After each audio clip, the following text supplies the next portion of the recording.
Saman is a graduate student in Sri Lanka who was doing research on safer sex for his thesis.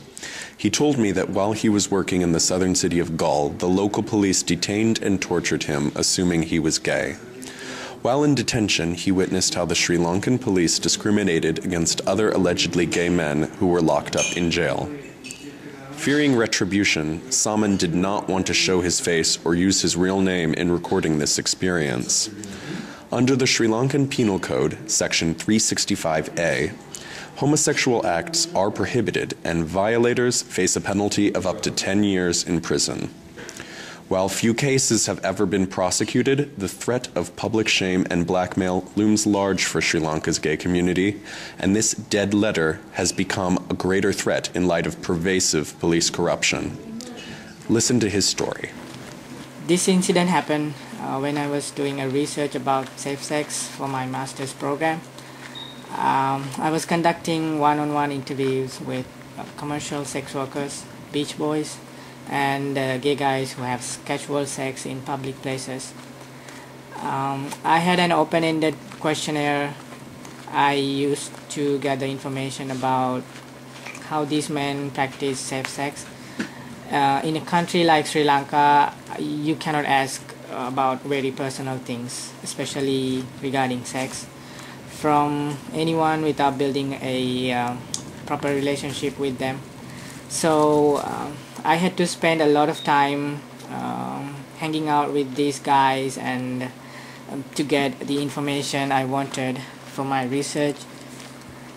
On this special day, I went to Gold Fort area to meet my previous contacts and perhaps some new guys. It was a Saturday, and it was about 5 p.m. in the evening. I saw two guys who I have interviewed earlier and had a chat with them. I had a chance to talk with some new guys too. So I gave them my card, hoping that I would build up a good relationship with them to further my research. Normally, I give my card to anyone who I came across. I was sitting on a bench near the army security checkpoint at the Gold Fort and having a discussion with one of these new guys. Suddenly a few new people showed up as well. It was around 7:30 or 8 p.m.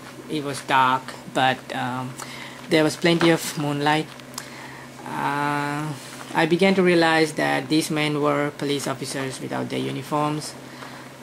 They arrested all of us and took us to the police jeep. Inside the jeep, there were two uniformed police officers. There was another jeep parked a little bit away. These policemen shouted at us, saying, "You faggot, you're doing dirty things in here. We are going to put you in jail." Then one boy tried to run away. The police went after him and hit him, pushing him to the ground. He started bleeding from his forehead. The police were shouting badly at all of us. Everybody was so afraid. I talked to one officer who was in uniform, and I told him that I was a university student collecting data for a research. I showed him my university ID card, and he shouted at me saying, "You faggot, trying to fool me." I have heard a lot of people making up stories like that. He informed me that whatever defense I had, I could say it at the police station. So I waited until I could speak with a senior officer at the police station. There were 7 guys arrested in total, including me.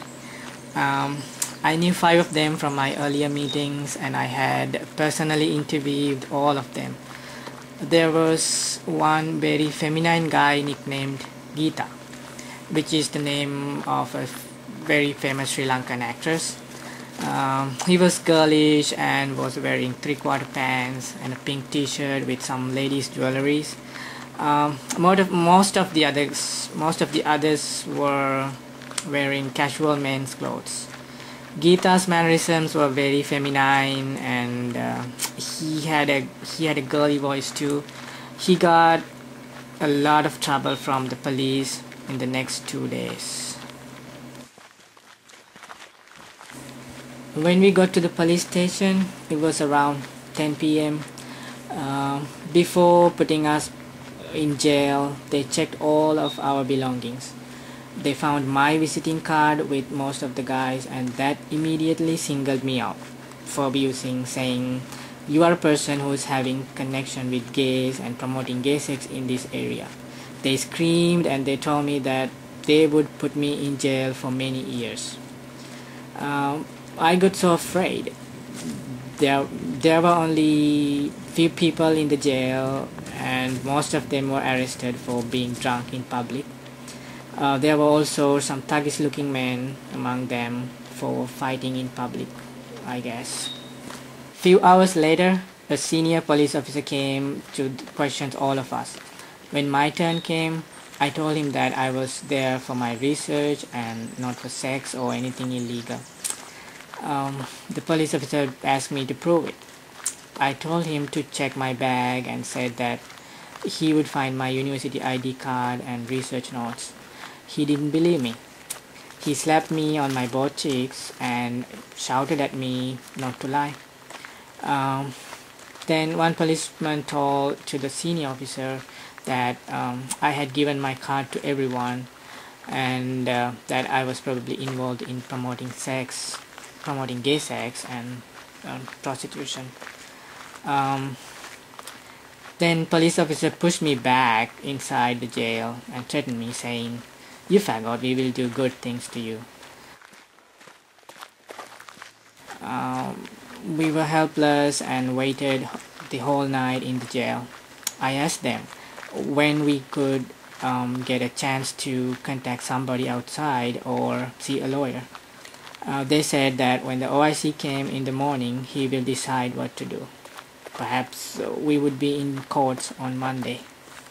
When Geeta heard this, he started shouting and screaming at the policeman that he couldn't stay in the jail, complaining about filth and telling them that he couldn't sleep there. The policeman got irritated and took Geeta out and slapped on his cheeks. Geeta continued protesting verbally, and so they pulled down his pants and hit him on his butt. Then, while two policemen held Geeta's arms, the third took a wooden stick and inserted it inside Geeta's anus and began sodomizing him, asking, "Does it feeling good?" He was screaming so loud, and I had never heard someone scream like that. I was so scared when I saw this because I was sure that they would do the same to all of us. The other people in the jail, the drunks and the thugs, laughed at us. One of them told us that we should suck the policeman's penis.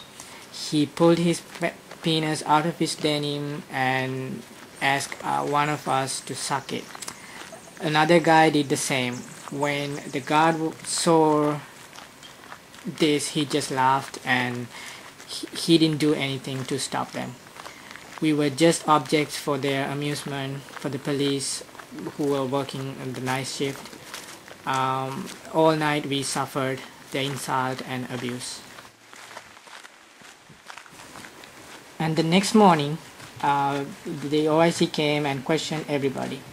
When the OIC questioned me, I gave him my university's telephone number so that he could call and verify my story. Unfortunately, nobody was working at the university that Sunday. He could only reach campus security, and they did not know about me or my master's program. So, of course, he didn't believe me, and I was sent back to jail cell. I asked the police officer who was taking me back to my jail cell what my options were. Then he shouted at me saying, "You faggot, trying to give bribe to police? We'll put you in jail for years just for that." Hearing this shouting, some other policemen also came and began threatening me. They slapped me on my face and beat me all over. They shouted at me saying, "You faggot, doing gay sex, doing evil things, bad behavior." I was so helpless, afraid, and very depressed. I wanted to kill myself. They threw me into the jail cell again.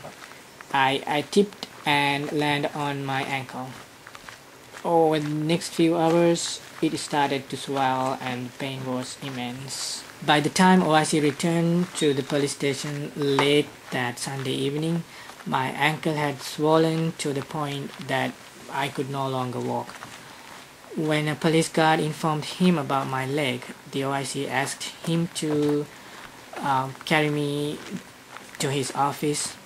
He begged, I begged the OIC to take me to the hospital. Instead, he just requested that I be given some aspirin. This time I asked the OIC to call one of my professors whose number I just happened to have on my mobile. Then the professor confirmed to the officer that indeed I was a master's student conducting research in Galle Fort area. After that, the OIC allowed me to make phone calls, and he ordered another policeman to take me to a bench on which I could lie down and rest. Later, I called one of my co-workers who was living in Galle, and he and his father came to the police station with a lawyer the following day. The lawyer was a good friend of the OIC. He spoke with the OIC and asked me agree not to take any legal actions against the police. If I agreed, they would release me without any charges or any mark on my police records. At that time, all I wanted was to go to a hospital to treat my leg. I wanted to finish my research and sit my final exam successfully. So I did not want any more trouble. Also, based on my knowledge of Sri Lankan legal system, I knew that filing charges against the police would be an uphill battle that certainly more trouble that it was worth. After all this, I returned home on an intercity bus. I went to see an Ayurvedic doctor who gave me medicine for my ankle. I was able to borrow some crutches from the hospital, which I used for next 3 weeks. Even to this day, sometimes I have pain in my ankle when I walk. It will always remind me of that hellish weekend in the police jail. Saman never saw any of the others who were detained with him again. This is only one example of the codified homophobia in Sri Lanka and its oppressive side effects. Similar incidents are still happening to LGBT individuals in Sri Lanka on a regular basis. These incidents include, but are not limited to, blackmail, violent threats, employment discrimination, and rejection by friends, family, the police, and society at large. Cases of physical assault, harassment, and detention are not uncommon. Regardless, these incidents are more or less ignored by the Sri Lankan media. Even when they are reported, their connection to homophobia is rarely articulated. Of course, many LGBT individuals are happy to keep these incidents quiet, fearing that they would be subject to further attacks if they were outed. Both gay and straight Sri Lankans hold a negative attitude towards homosexuality.